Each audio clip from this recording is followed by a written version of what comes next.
The production of this program is made possible thanks to the support of the following and viewers like you. In his book, White Angel, John MacLachlan Gray describes Vancouver of the 1920s as a dirty, smelly, corrupt hellhole. Anyone who passes through the Downtown Eastside of the city today might wonder if he was actually referring to 2020. When former Mayor Gregor Robertson left office, the Vancouver Sun reported 10 city organizers said they savor Gregor's resignation and the humiliating end of Vision Vancouver. It was quite a parting gift to Robertson, who was first elected in 2008 on the promise to end homelessness. When Robertson left office, there were 2,181 homeless people in Vancouver. Today, it's difficult to know the exact number because for the second year in a row, the City of Vancouver canceled its homeless count. No matter the number, the situation is worse. As Douglas Todd, the senior Vancouver Sun journalist, wrote in a recent opinion piece, it's impossible to find someone who doesn't feel compassion for the residents of Vancouver's Downtown Eastside. That said, the situation gets worse year over year. Todd asks, why has so much philanthropy and community activism and arguably billions of dollars of government and charitable money had such a minimal effect? Why does compassion appear to be failing? I invited Douglas Todd to join me for a conversation that matters about how we got to now on the Downtown Eastside and how do we even begin to try and figure out where to go. Douglas, welcome. Hi, Stuart. Thanks for having me. You know, I was really taken back when I read your column of about 10 days ago because you point out, you have had a relationship with the Downtown Eastside for decades. Yeah. And you find yourself going, okay, where are we going wrong? Yep. What did you learn? Yeah, I worked there as a young person for a summer on some federal grants and, made a bit of a difference through the United Church, First United Church. Yeah. The neighborhood's just 5 blocks away from here, right. As you're well aware. And it has gotten worse. Everybody agrees with that. And so I wanted to explore why is that. And, you talk to people about Downtown Eastside. Gregor Robertson gives a damn, right? He was compassionate. So do those tent activists. Yep. They care. Everybody cares. But one of the reasons we concluded has gotten worse is that this is partly the digital age, the social media age, where all these activists, there's hundreds of groups down there. Yeah. Charities, churches, food banks, housing activists, housing associations. They're doing some good. Mm-hmm. Like some people are getting help, but everybody knows it's getting worse down there. Just even visually, the tent cities are a photographer's dreams, right? They look like hell. And hellish things are going on in them. Drug dealing, fires, sexual assaults. And criminals are camping out in those tents.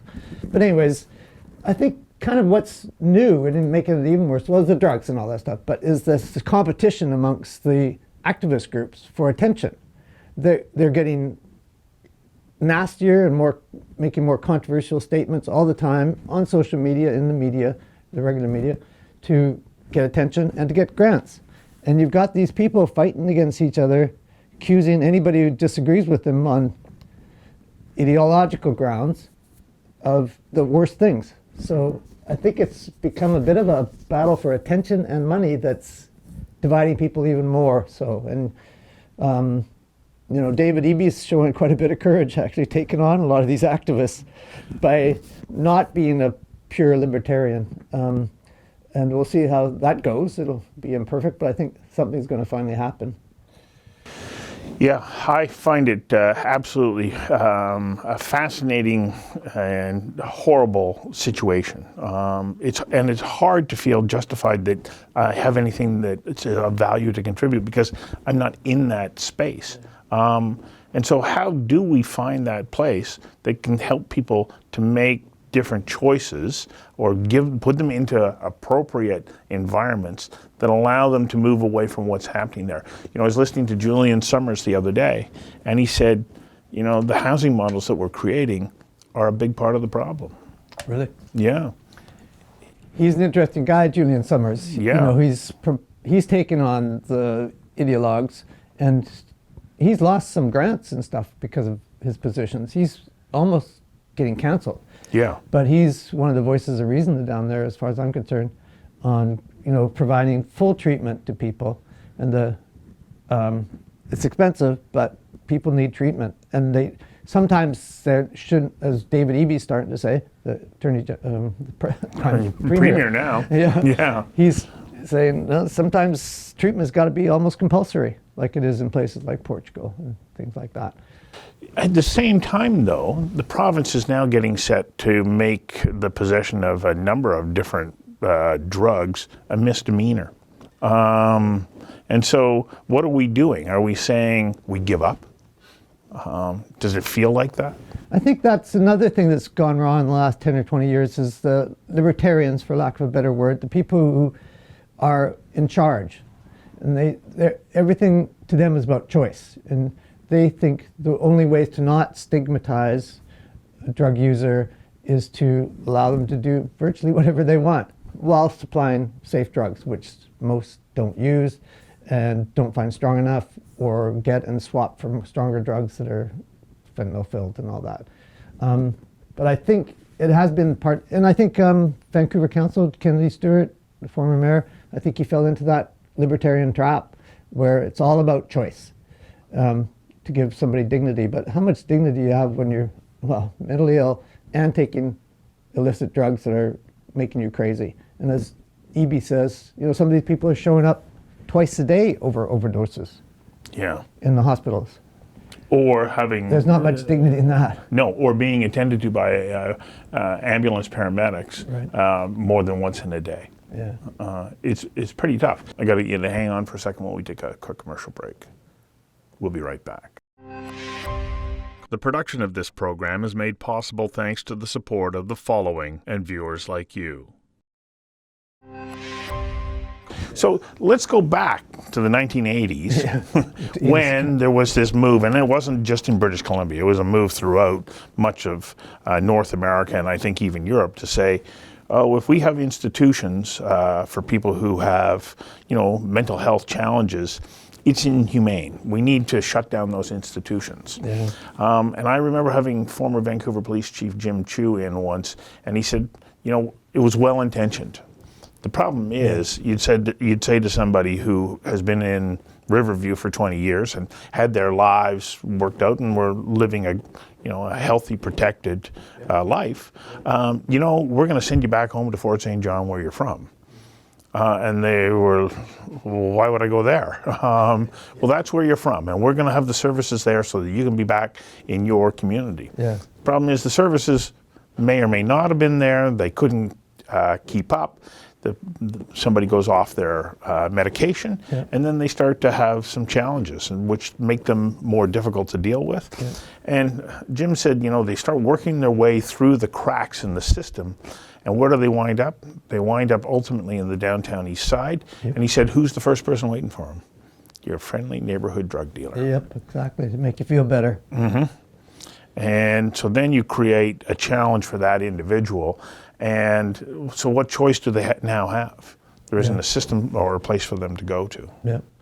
Well, I don't think you realize this, but when you invited me here, but I have a personal story about that, and that is my father was schizophrenic, and he was in Riverview for 15 years. Mm-hmm. And then he would get out from time to time to go to live with his parents for a week or two or something like that. And then eventually he was put into a boarding house run by the government in Kitsilano, which is sort of where he's from. And it was pretty good. Yeah. He just had this very simple life with some people taking care of him, some meals, and maybe 8 people in a pretty nice house. Very basic, but I thought, and he'd go to the library and wear nice clothes, and that was his life. Yeah. Read Maclean's magazine. But now, I actually think I'd better do a story about it. I'm afraid that he died in 1999. I'm afraid that somebody like him, who was a dignified, extremely withdrawn person, wasn't acting out or anything. Mm-hmm. I'm afraid he would end up in the frickin' streets of Downtown Eastside, which would be unbelievable. Yeah. So I think the downsizing and shutting of Riverview was a big problem. I was out there as a kid. It was not great in some ways, but it was okay, and they're safe, right? Yeah. So, and food, clothing, shelter, yeah, a community of people, yeah, not being mistreated, but being treated. Yeah. There was nice grounds. It was the hills and grass. My brother reminded me that we'd go tobogganing down there on Sunday visits down the grass. So, you know, when Evie talks about reviving some version of a Riverview, I think it just makes that much sense. It'd be interesting to compare the cost of that, right? People are all afraid about the cost of institution, which, you know, justifiably, but we know there's big cost to the cops and the paramedics showing up 2 or 3 times a day for the same person. So when you take a look at what has happened in the past couple of years, a movement that has come out of the United States about defund the police and get them out of there. Yeah. When you take a look at the situation on the Downtown Eastside, is that a wise move? Yeah, I don't think so. I mean, Kennedy Stewart and his council got caught up during COVID in the George Floyd murder, and how that became this gigantic international story, freaked everybody out, and started this defund the police movement, which has completely been turned, collapsed. The ones who used to support it, the Democrats in the U.S., are saying, "Oh no, we weren't really into it. We need more police," because they're losing elections big time, and it's why Kennedy Stewart and his crew lost the election, is that they were seen as defunding the police, which they actually tried. I mean, it was only a 10% or something, but Ken Sim was pretty smart to emphasize that with the 100 new police officer thing. This is our second break. We'll be back in a moment. The production of this program is made possible thanks to the support of the following and viewers like you. What the system needs, and if you talk to the Vancouver Police, they will tell you this.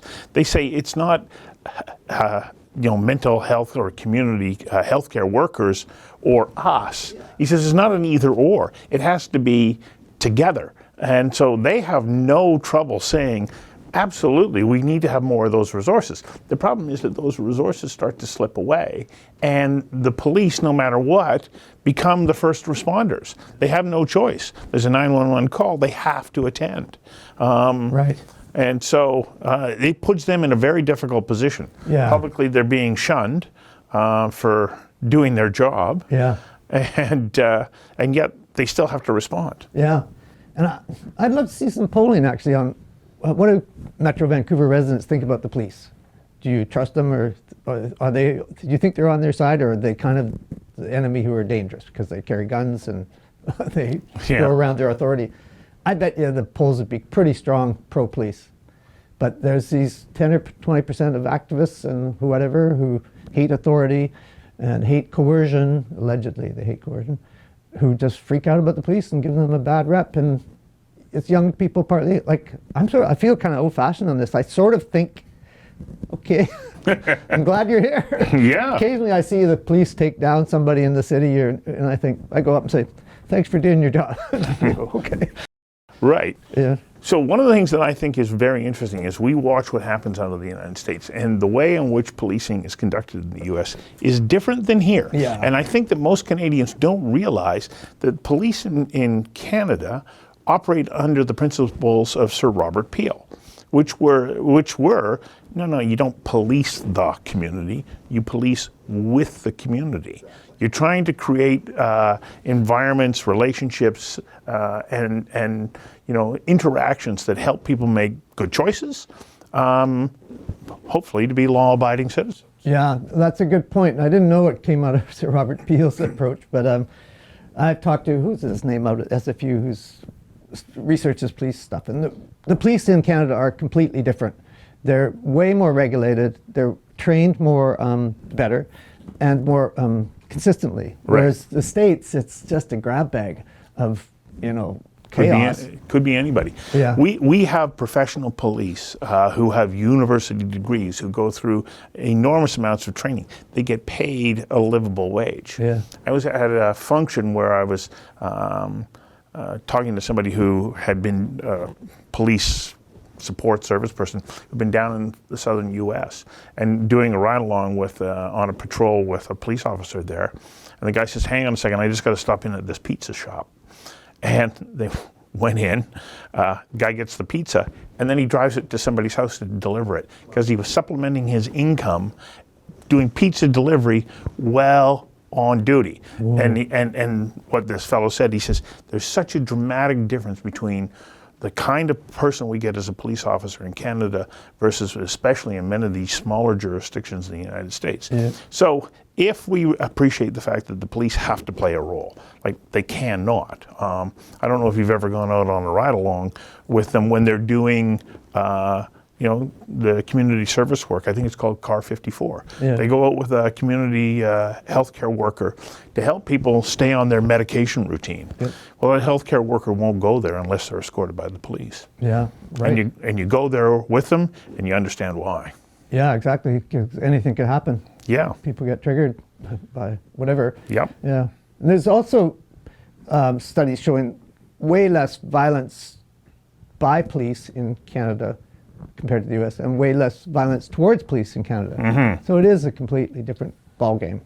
You know, the police in the United States, they are told they have to take their gun home and be available at any one time, and he creates this kind of hyper vigilance, I think. Yeah. Whereas here, the cops can't take their gun home, most of them. So let's come back to our main point here, which is how do we move forward? We've seen, and as you pointed out, people are well-intentioned. Yeah. I have compassion for the people who are walking by my back door all the time. And there was a time when I used to engage with a lot of people. I'd help them out. I'd give them some clothing and food and get to know some of these people. Yeah. After they broke in here, and I was here, my level of sympathy and compassion plummeted. Yeah. And so if you start losing somebody like me who has sympathy, where do we go? Yeah, that compassion fatigue, right? Yeah. You have so many appeals for help, and then you add that extra element if you get your car broken into, which just happened to me a month ago down a block away, right? Yeah. And they took nothing. There was nothing in it. I mean, yeah. They took something silly. But compassion fatigue is a big deal, right? The media covers the Downtown Eastside. It's only 6,000 to 8,000 people, right? Yeah. If you include Chinatown or something. And I can't believe how many stories get written about it. And to be honest, I don't think readers are that interested. I think they've heard it so much, they're kind of a little bit of despair.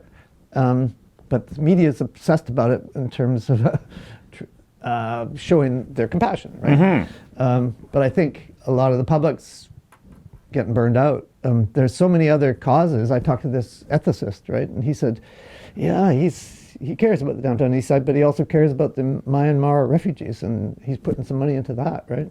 There's so many causes that are pretty valid, so why? I think the line in your article that really caught me was, and I think you were quoting him, it's a wicked problem. Yeah, that's a fairly high concept thing by these sociologists. This term wicked problem in the Downtown Eastside does represent that, where it's intractable. There is no simple solution because it's multifaceted. It's going to last forever. And what's interesting, there's no testable solution. So that's interesting, eh? So you can't do one thing and say, oh, that worked. We've got good data on it, and it really worked because there's so many other things that are messing things up. So yeah, it's a wicked problem. Third and final break. We'll be right back. The production of this program is made possible thanks to the support of the following and viewers like you. Well, I mean, we talk about the area that's not too far from here. I've watched as there have been different businesses that have tried to move in, open up. They don't last very long. Is that right, eh? They shut them down. Around the corner from here, there was a 7-Eleven, and they shut it down. Is that right, eh? Yeah. Just how close to DTS?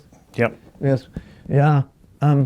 Well, that's the other issue. It is getting gentrified, right? Yeah. There's some pretty classy restaurants down there. And the condos are getting closer all the time, and so there is this coming together of poor and addicted people with pretty well-off people, and that's leading to more attacks. And these stranger attacks are they're a big deal in the city, right? Just random attacks. They last 15 seconds, and there's no purpose for them other than do some damage to an innocent person. Yeah, I've encountered it myself. Have you? A couple of times, and you know, you have to have your wits about you. Yeah, you really do. I bet. You know, as Inspector Colleen Yee of the Vancouver Police Department tells women who go through this women's personal protection program, she says the number one thing that you have to do to be able to make sure that you stay as safe as possible is have a high level of situational awareness. You can't go walking down the street with your face buried in your phone and earbuds and hope that you're just going to be safe, saying, well, I should be safe. The reality now is, no, you have to take some real responsibility to avoid danger as much as possible. That's interesting because, you know, over the years, the decades, Downtown Eastside has been a rough place, or everything that John MacLachlan Gray said. Yeah. But you could always feel like you could walk through it and you'd be safe. Right. And now even that's changing. Yeah. So that's a credit to Vancouver that it has been safe so long compared to a U.S. really poor urban area where you just assume you're going to get mugged. Yeah. Whereas you didn't in the Downtown Eastside. And in some ways, it's still not that bad, which is amazing. But you're right. The mood on the street has changed. I ride my bike a fair bit, and from here I'll go down over to Main and across the tracks along the waterfront and out to Stanley Park. Cool. Well, to do that, I got to go through the Downtown Eastside to get there. Yeah.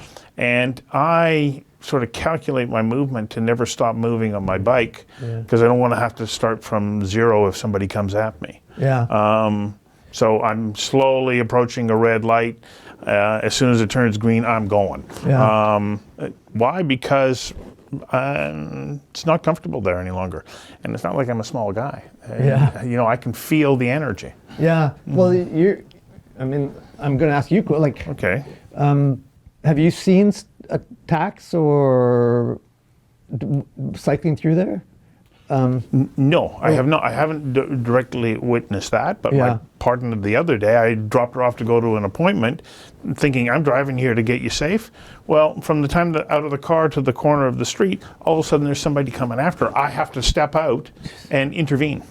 And what was the person going after her for? Like just probably money or you know, maybe wanting to steal her backpack or whatever, but there was intent there. Yeah. And she turns, starts coming towards me. I'm out of the car, and it's like, okay, you got to back off. And the guy then backed off, but he was coming for her, just like that. Yeah. And even, you know, I don't go down there too often these days. That wasn't even there. That was up at Davie and Burrard. Right. I mean, that whole police thing about random stranger assaults happening is true. Yeah. People are on edge. So I think we solved nothing here, which is the hard part, isn't it? Because as you say, there are no testable solutions. Yeah. And that's disheartening in a way. It is. EB's going to give it a try, and he's finally taking on the people who emphasize choice over everything. Yeah. I think a little coercion is going to be necessary. I'm not a fan of coercion, but I think it's going to be necessary. And I mean, if David Eby does follow through, I mean, we will have something to look at in terms of data. But, you know, still, we're the warmest place in Canada, so people like to come here. And therein lies the problem. I talked to Vancouver Police Chief Adam Palmer the other day. He says, nobody's going across Canada to sleep on the streets of Toronto in the winter. Yeah. So they come here. I know. And we do need more federal support for this. Yeah. This is ridiculous. Yeah. Vancouver gets stuck with this massive issue. Wicked problem. It's a wicked problem. Thanks for coming in and having this conversation. Yeah, thanks a lot.